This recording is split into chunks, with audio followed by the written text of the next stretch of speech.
ഇത് കണ്ടോ?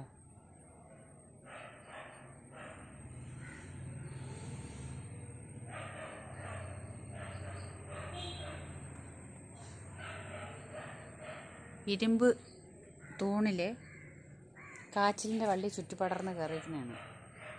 മുമ്പൊക്കെ അങ്ങനെ ഒരു മരത്തിലല്ലേ ചുറ്റി കയറണത്, ഇപ്പോൾ ഇരുമ്പിൽ. അപ്പോൾ പിന്നെ അവസ്ഥ ഇങ്ങനെയാണ്. ചെടികളായിരുന്നാലും മനുഷ്യനായിരുന്നാലും അതിന് ചുറ്റിയല്ലേ പറ്റുള്ളൂ. അതിന് വളരണമെന്നുണ്ടെങ്കിൽ ഒരു ആശ്രയം വേണം. അപ്പോൾ ഇരുമ്പാണെന്നും നോക്കില്ല, മരമാണെന്നും നോക്കില്ല, അതിൽ കയറി അങ്ങ് ചുറ്റി പടർന്നിരിക്കുകയാണ് കണ്ടോ. അപ്പോൾ മനുഷ്യരെ പോലെ തന്നെ ചെടികൾക്കും അറിയില്ല ഏതാണ് നല്ലത് ഏതാണ് ചീത്ത, ഇത് അതിനെ നശിപ്പിക്കും എന്നുള്ളത് അറിഞ്ഞുണ്ടല്ലോ. ചൂട് വരുമ്പോഴത്തേക്ക്, ഇരുമ്പ് ചൂടാകുമ്പോഴത്തേക്കൊക്കെ ഇത് പട്ടു പോകില്ലേ.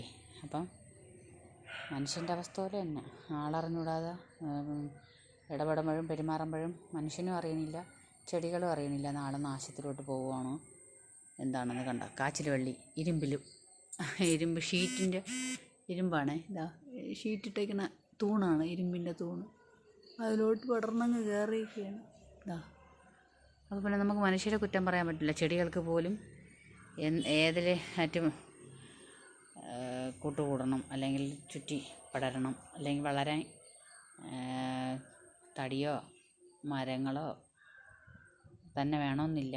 ഇരുമ്പാണേലും ഞങ്ങൾക്ക് ജീവിച്ചാലേ പറ്റുള്ളൂ, നാശം പിന്നെയില്ലേ എന്നാണ് ചിന്ത. കണ്ട അതിൻ്റെ വള്ളി അങ്ങ് ദൂരെയാണ്